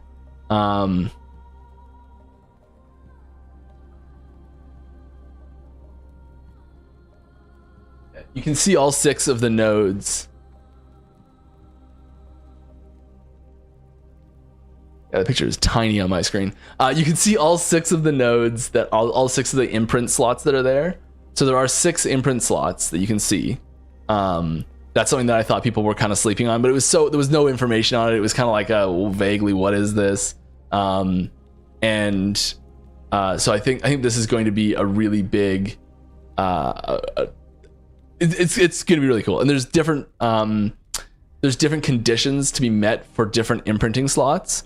So some of them will, I don't want to give away what all of them are right now, but there's different ways that the imprinting can trigger, and different conditions on what you can imprint in each of those slots as well. And you'll notice that some of them are different physical sizes that will tell you a little bit about the type of things that can go in those slots more. All right. I took a look at the Pebbles set since you mentioned it, and I think I can make an epic build, but I think you should add an incentive, like maybe featuring a Terra monthly. Thoughts? You want us to tell you we're going to feature the build in a Terra monthly? I mean, send us the build, like we're always looking out for cool builds there. If you've got a sweet one that is a little out of the box and a little wacky, those fit in there very nicely. Hi, hello. What do you think about a player retention for season 1, and what do you think it'll be the same for season 2? Lower, better, and why? I think it'll be much better, because we've got a lot more endgame content, and a lot better curve for fun curve. I don't know how to describe that, but I think there's more steps along the way where you can really incentivize specific things. Yeah. All right. When balancing the campaign, do you balance for homebrew builds, or is the balance around the net meta builds? I think with the campaign, we expect meta builds to push significantly above their their level. So when we're looking at the campaign balancing, we're like, okay, if this is a level 10 zone and there's a level 10 player here with a homebrew build and a level 5 player here with a meta build, it's going to make a lot of sense. And so that's kind of how we look at it, I think. Hello, Mike. Will there be cosmetics offline? Possibly. Not in season 2 though. Can you explain how the Woven Echoes items like X snapshot nodes work? More specifically, when it procs, does it always drop items exactly like the snapshot node, or does it create a subset of base plus affixes and you need to get lucky with a well-rolled item? Yeah, so it's got a lot of different it's almost never exactly the same. It is technically possible for it to drop exactly the same, but the odds are astronomical. So it's going to be similar. So there's sometimes it'll be as simple as just like one affix basically gets chaosed, or it might be like the base type actually changes, or like basically anything on the item can change, but it tries to keep them relatively similar. So you'll see, I think what you'll be wanting to do is you'll be like, okay, here's an item that's like really close to what I'm looking for, but it's not quite right. It's like, it's pretty sweet, but like I want something a little bit better. And you put that in there, and then it procs a few times, and you're getting items that are really similar, and you get one that's just like, that's similar, and it's got what you want, everything that was good about the old one, but then it's even better in some other way, and so you switch that into the new one that you're imprinting, and then it's finding things that are even closer to what you're after, and then you find something that's a little bit better, and you imprint that one, and you just like keep upgrading the imprint a little bit to just keep getting better and better and better and better and better stuff in that same category that is really similar to it. And then you're like, okay, I've got what I'm looking for. This is like the one that I really wanted. And you can put something else new in there maybe. Or you just get really lucky from a drop somewhere else and you slap something new in there.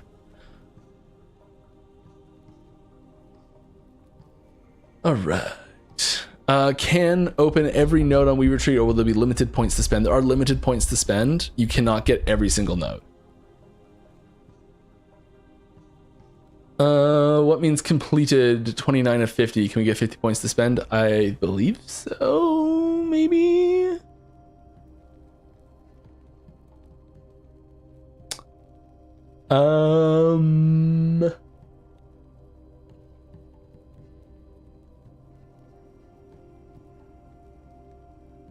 Let's get this in a spot that I can zoom in and look at what you're looking at.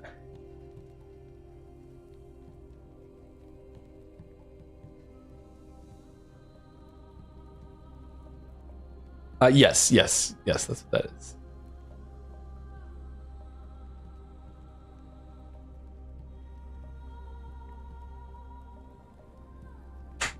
All right, any plans for being able to pre-download the patch for season 2? No. Aaron, you know that. Like this, did you guys consider making the woven tree look like a spider's web? Yes.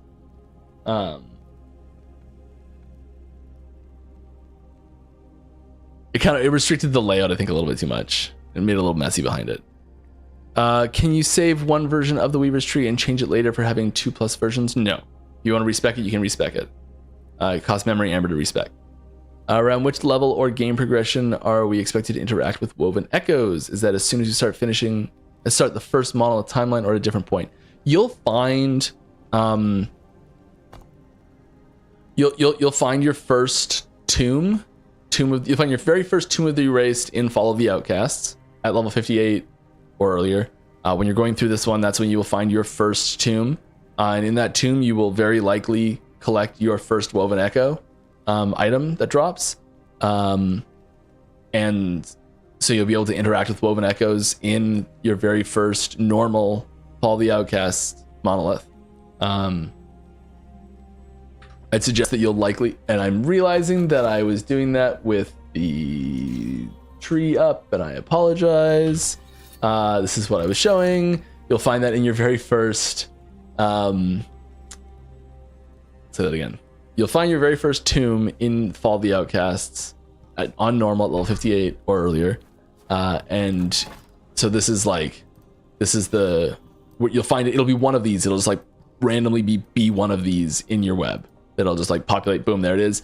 And given how far I've explored this tree right here, I think you're likely to find a tomb with this many nodes exposed. One of like in season 2, like this is how far you'll have to go to find one. likely, I think. Maybe a little bit farther, maybe one or two more, but not much. Like it'll happen pretty quick.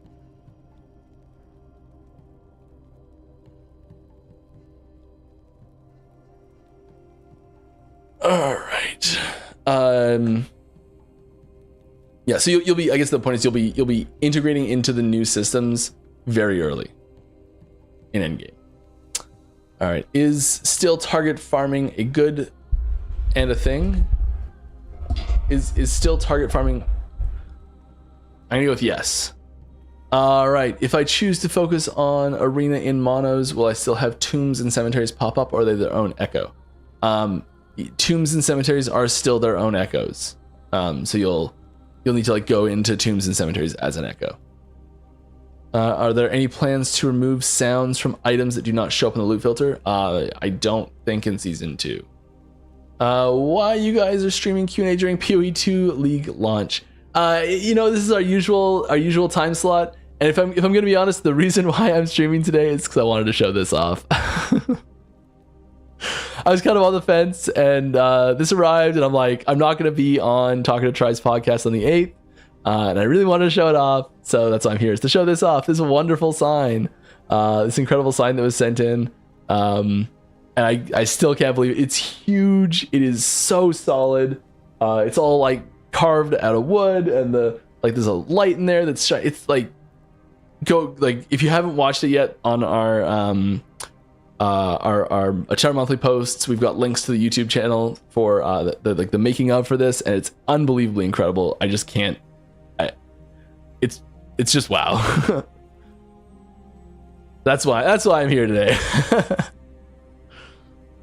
I have to leave earlier, so you may have talked about this. I had to leave earlier. What is your thoughts on ranged melee options? I did. Melee options like whips, yo-yos, chain scythes, and those kind of things. We came very, very close to putting something like that in, kind of like the Kratos chain swords, things like that. Like we came very close to putting something like that in. There was a game, Kingdoms of Amalur Reckoning, that had a super fun weapon type that I really want to recreate at some point. That's like that's like weapons spinning, flailing around, so much cool stuff with that. Like that was the most fun I had playing that game was whipping around with those. Was it chakrams? Maybe it was chakrams that I'm thinking of in that. It was a ton of fun. I really liked it. Oh, we are stopping taking questions pretty soon here. We're gonna stop taking questions in 5 minutes. So if you've got a question you want to get in, you got 5 minutes to get that question posted, and I'm gonna stop taking questions. All right. Will we see our cosmetics in the character selection screen? Yes. Are you planning to add the cold conversion cosmetic for summon wolf skill? You already have it for hero up boss fight summons. Maybe. I would say it's as a cosmetic, I would say much more likely than as a mechanical thing. I guess I can actually play a little bit, can't I? Instead of just sit around talking, yapping. We're in the arena. I can just stand still and just attack stuff. Love it. Alright, will you delay the release of Uber Aberoth until the first season killed Aberoth like season 1? No, because there's less of a mechanical learn the fight requirement for this. So like if you want to practice Uber Aberoth, you can go do it right now.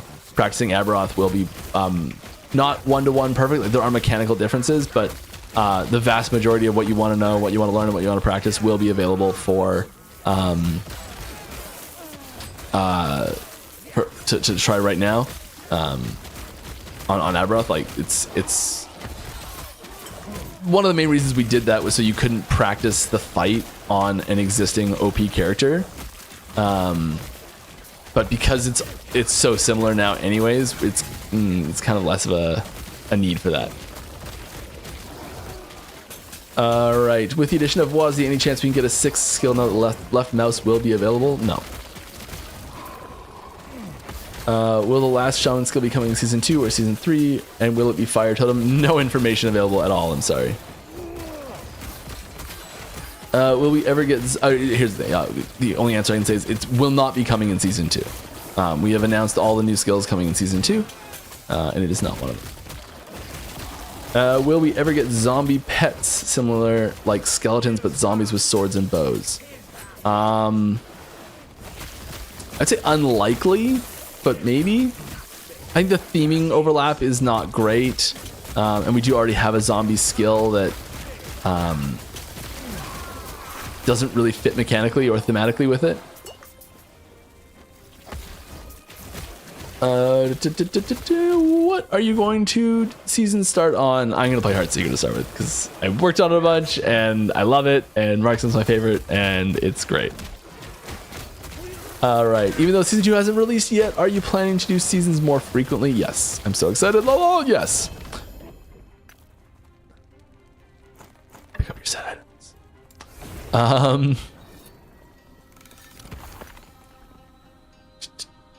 I was playing the game and I stumbled upon a void squirrel. Any chance we might be allowed to actually have void squirrels? Maybe at some point, possibly. It doesn't fit the theming currently that very well, so I mean, maybe. Will the pickup range increase for items for the new season? Yes, we actually just, that was asking for one of the things we did in the last little bit before the delay. That's something we did actually. We increased pickup radius for everything, I think. Gold, maybe not potions. I don't know if we increased the potion pickup radius. I think that might be the only thing we left where it was. Or if we did, we increase it less than the other increases.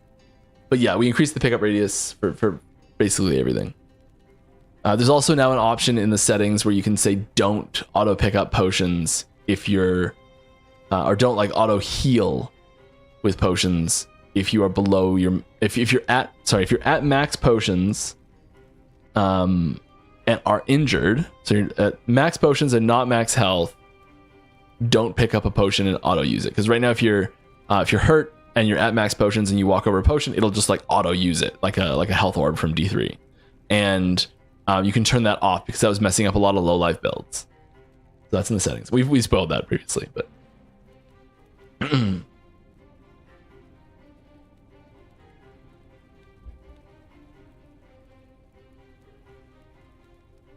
I realize that I have one more teaser to share.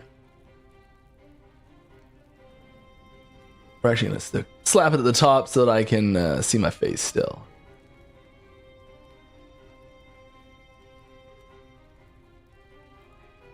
Little sneak peek at some footprint cosmetic effects that are coming into season 2. So new style effects. I don't know if we've teased footprints before. Have we?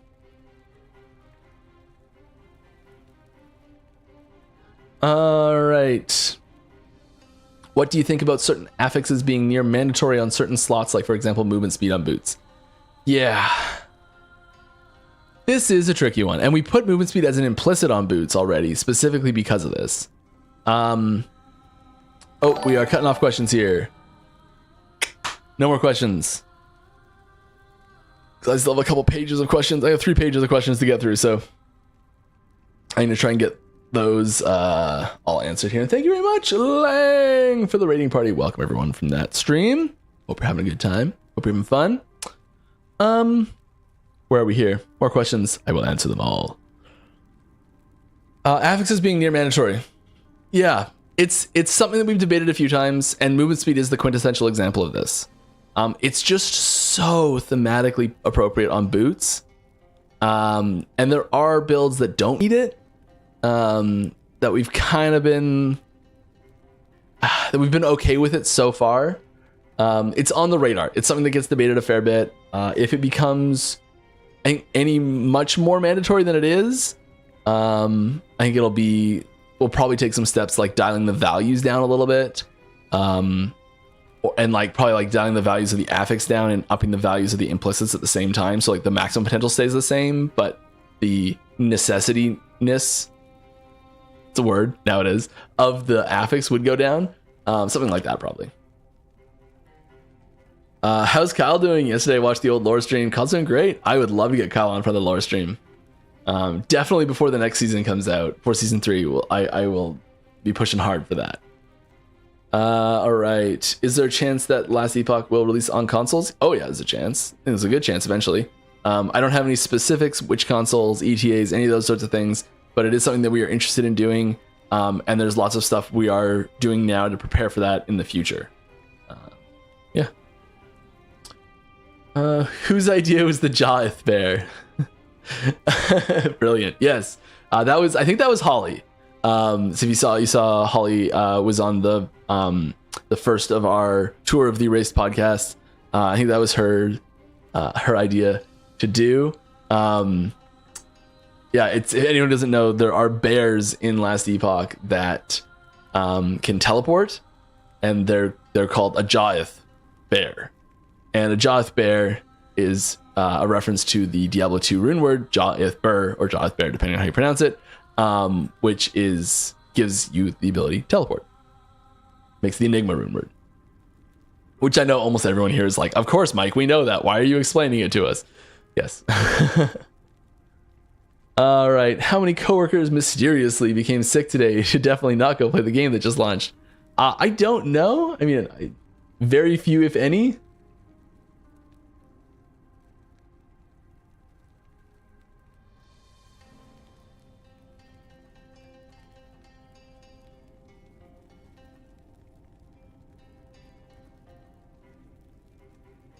Oh, here's a little bit more details on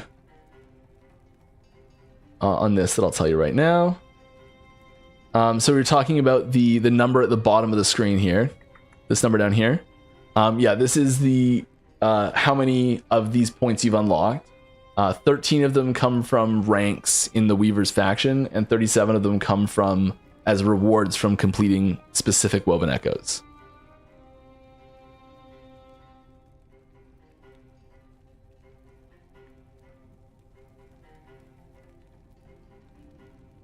Just like leave that up.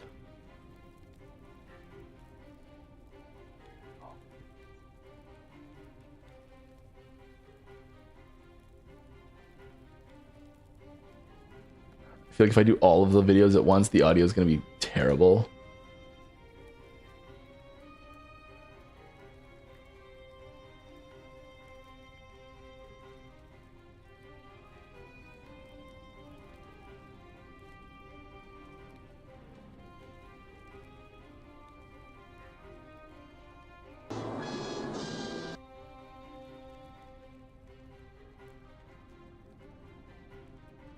There we go. All the teasers. All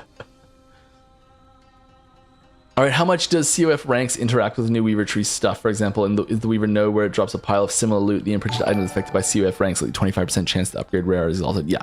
They affect just like any other normal drops do. Thank you for the sub.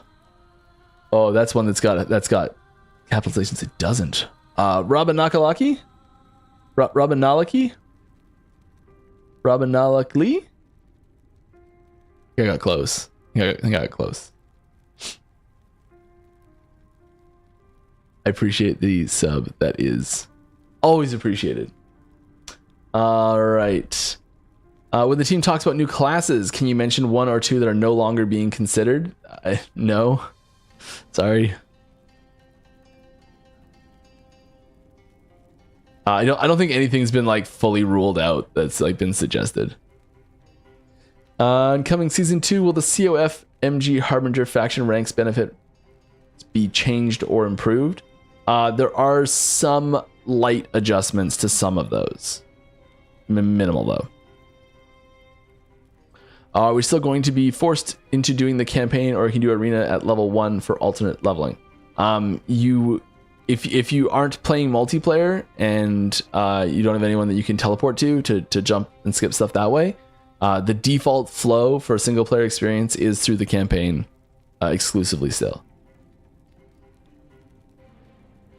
Will there be more than 5 skills in each mastery? Quite possibly, yes. That is not set in stone at all. Will we get... we very intentionally left space for more skills in each one of the masteries. Will we get dwarf/blacksmith faction in the future for better crafting mechanics? That's possible. That's I would say a solid option that we haven't really delved too deeply into yet.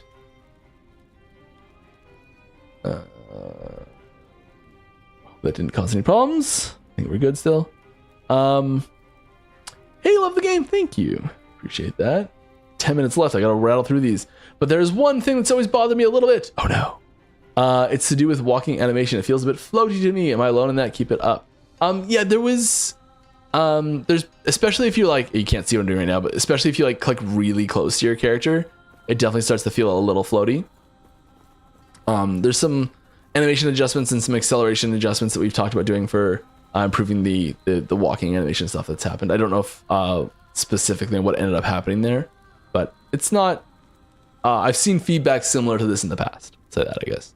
I don't know if it's already answered already. That's okay. Do you plan on changing how the ward bar works during the boss phases? The mechanics of it we're very pleased with the actual mechanics of it, and that is sticking around. There are very, very few bosses that have the ward bar now, especially compared to what it was in season 1. So season 2, we're removing the ward bar from most sources that had it. So the only times you'll see it now are in timeline bosses, very specific like pinnacle bosses, things like that. Like we're talking endgame bosses, or like big chapter bosses. Like when it's a really important fight, that's when we'll have those up. Just because we really want it to be easier for homebrew builds. We want homebrew builds to be functional and actually have a place in the game. And it's really to support those builds. Like this is a system that makes those builds much more functional and popular and possible in the game to work, and so you're not having to follow a meta build quite as much. And I know it might not feel that way, but I promise you that's what it's doing. Will we get those fancy armor from the solar units for the paladin? Possibly. I can see that being cool MTX to have. We're reluctant to give cosmetic effects to the player that are the same as enemies. We'd want to tweak them usually just so that you don't blend in too much. Will there be any resonance changes on resonance drop rates? My friend is too stubborn to craft her own gear. Yeah, we are adjusting some of those a little bit. Right. Only 40 minutes behind. What's a procedural content? Procedural content, random map generation. So we'll say like, here's the short version of the most straightforward, simple version of what procedural content generation means.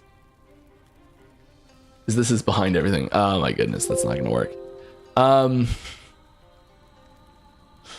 If you have, you end up with, like, you create, say you're creating a system of corridors and hallways in a big castle, and you say like, here's a straight through path, here's a T intersection, here's a cross intersection, here's a left turn, here's a right turn, and you print them all out onto pieces of paper and tiles, and you shuffle those tiles around, and you start slapping them down like a board game that builds itself as you play. Like if you ever played like Betrayal at House on the Hill, or like Zombies, or a bajillion other procedurally generated board games where you like place tiles down as you're playing the game. You come to like a door and you pick a new tile off the top of the deck and you put the tile down, and it like makes the room.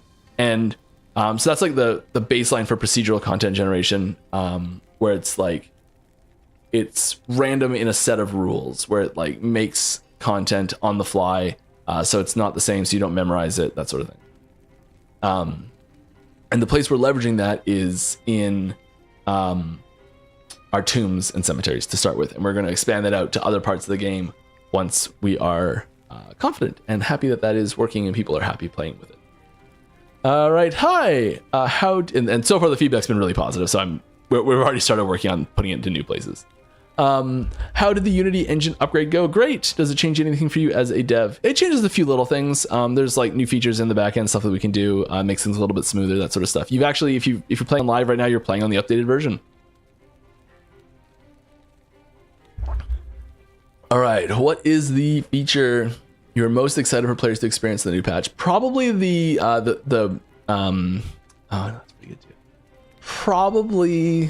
I think probably just interacting with the woven echoes and the weaver tree. All that, the whole new endgame system is so huge.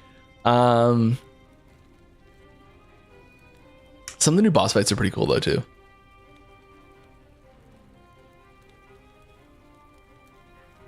Yeah. All right, 1,500 hours. Woo! Since beta, that's pretty sweet. There's There's a steep difficulty from mono level 90 compared to empowered mono level 100. I usually will reach first empowered at level 80. Why not corruption 0 to 100 on normal monos? Yeah, this is something we've talked about. I think it's really good to have some difficulty jumps, like a few thresholds. The jump there is too big right now, and we are leveraging things in the Woven Echoes to help with that. Yeah, I agree that there's that jump's too big, and we are shrinking it a little bit. But we don't want to cut it off completely, because it's good that there's some jumps, but maybe make them hops, not jumps, you know? All right, do the tombs give stability? Yes, the tombs are normal echoes as well. Have you guys considered doing a Displate collab or something similar? Yeah, I've thought about that. I think it'd be sweet. Since you don't have your own merch store yet, I would love to do a Displate collab. That'd be sweet. I've considered getting it a few times. I play a lot of Magic, and I don't play a lot of Magic. I would like to play a lot of Magic. And so yeah, a lot of Magic creators, content creators, like streamers and YouTubers, they get Displate sponsorships a lot. So I see them a lot, and I'm like, I've come very close to getting Displate stuff quite a few times. But this is so much better, which you can't really see completely because I blocked it. What blasphemy is this? Because this is so much better. All right.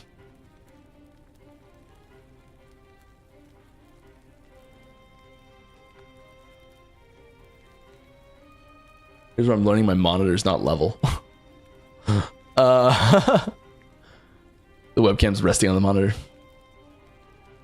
All right. Will we ever get something like divination cards in PoE? Possibly. Probably want to put our own twist on it more so, but I do really like the system. It's that incremental build up towards, like, I found a piece of something amazing. And that style of system is really strong. This is kind of the similar thing to what we were talking about with Runewords earlier. When you found a piece of something, you find a jaw rune, and you're like, okay, I found 1/3 of an enigma. Assuming not counting the if as the third, I'm counting the armor base plate. The perfect base is the third of it. And I think that's a really powerful feeling. So I'd love to add something like that. We don't have something specific planned though. Do you guys ever plan to add mounts with larger maps? Probably. We don't have any specific plans for it right now. There are some really cool stuff that happens with it, but it is, as you mentioned in the question as well, the maps we've all made are really not designed to have mounts in them. So no plans at the moment. I really like the player's threshold defense system that gives damage resist at 35%. How did that come about? That was actually, that's funny. We were trying to find ways to, this is really early. This is like, this is in alpha. So pre-beta. So we're not even like online yet, I don't think. And we were trying to find ways to have people almost die, like come really close to dying, and just hold on with like a sliver of health left. And so we built this endurance system into the health bar and didn't tell anyone. It was a completely hidden system. There was no way to interact with it. The game didn't tell you it was happening, but it would like protect the last, I think it was 10% of that time, maybe 20% of your health, significantly more than it would protect the rest of your health, just naturally, just to be like, oh, you held on by just a thread. And it was cool, and it was there, and people were like asking for it, and we're like, it's already there. Like, we just didn't tell you about it, but it is there. And so we decided to like integrate it into a proper system, and because we were looking for new defensive mechanics to integrate into the game and ways to scale your defenses that would synergize well with health builds and not be ward centric as much. And so it got converted from a secret system to a real system then. And that was early online days. I think that was in beta phase. I think that's when that happened. I could be wrong. Endurance is the system we're talking about, by the way. Speaking of weapons, to intro in LE. Oh my gosh. I'm not going to pronounce that properly. Kusariyagama? I apologize that I butchered that horribly to whatever region of the world that I butchered that from. A chain and ball scythe is what I'm being told. That sounds cool. That sounds really cool. I don't think my body's ready for that. Something that cool. I think it would have to come with a martial arts themed character or something like that, probably, which I would love to do. All right, did you guys thought about adding a premium supported package where a player can submit a unique idea you guys develop and put their name on it? Yes, we've done that. I would pay to have my name in an item inside the game. Yeah, we used to offer this. We're still working through some of the old ones. But yes, we have done this before. We've done it as rewards for things. We've done it as, the problem we had with this was it was too popular and too many of them got purchased. They were $1,000 and we had too many of them get purchased very quickly. And we're like, got into this like a huge backlog of them. And like, it feels, in order to like do that fairly, we'd have to, if we were going to bring it back, I don't know if we can bring it back or how we bring it back, but I think we would have to put some sort of limit on the number that we did. And we'd have to find some fair way to do it, like a lottery system. Cause I don't think that I don't love the idea of being like, all right, well, in order to like get it down to the limit of the number that we want to do with these, we'll just start increasing the price. And it's like, it's $5,000, it's $10,000. And that feels weird selling something like that for that much money. Like, there just seems like too much money, but it's like at 1,000, which already seemed insane, was too low because people were buying too many of them. So I think we'd have to put some sort of, but just like a first come first serve feels bad too, because people are just like at work that day, or just the internet's not working as fast or something. So like I feel like there'd need to be some sort of lottery system, or tie it to a reward system or something. I don't know how exactly we do it, but I'd love to bring it back. I love doing supporter uniques. There's a really cool supporter unique coming for the Witchfire unique. That's a supporter unique coming in season 2 that you should keep an eye out for, because I think it's really awesome. Not just because I worked on it. But that was I won't say their name, but yes, shout out to the person who suggested that, because it wasn't even on my radar as a style of thing we could do. And I'm so happy they suggested it. Any interest on incentivizing multiplayer co-op? Yes. Gigantic asterisk there. I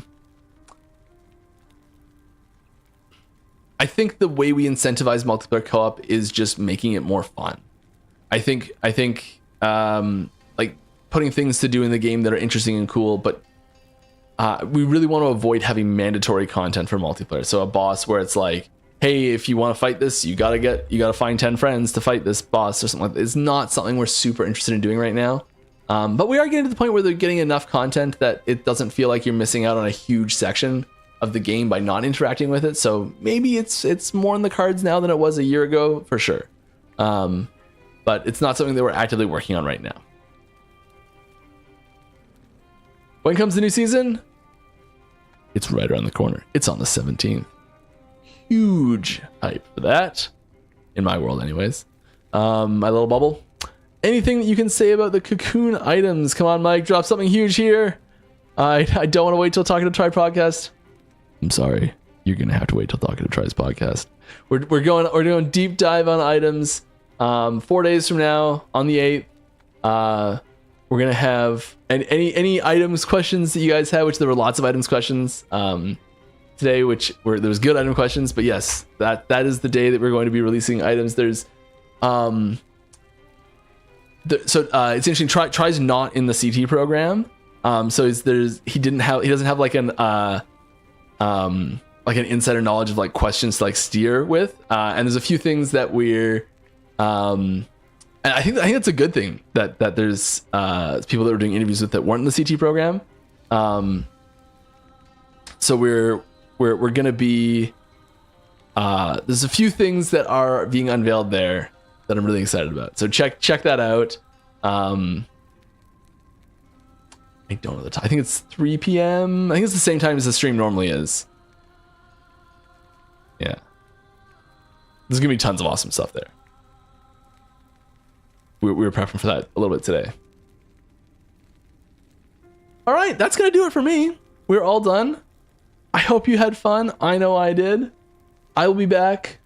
Actually, same time, same place next week, except different place. Same time, different place. Because on the 11th, so next Friday, we are doing our final podcast tour with Aaron Action RPG and Frosty LaRue, which will be on their channel. And that's going to be 3 more of us from EHG on that one. Can't remember exactly who else is going to be there. I'm pretty sure it's going to be Judd, Carve, and me. But I could be wrong. We'll see. See who it is. Yeah. Thanks for stopping by, everyone. Oh, I love doing these streams. Oh, yeah. Okay. Find someone to say hi to. Who's doing cool stuff? Oh, we were just talking about him. Let's go say hi. Oh, is Perry's podcast starting right now? Okay. We're gonna be going. Next week we're doing the full interview with him. We'll go say hi to Perry and Dread today.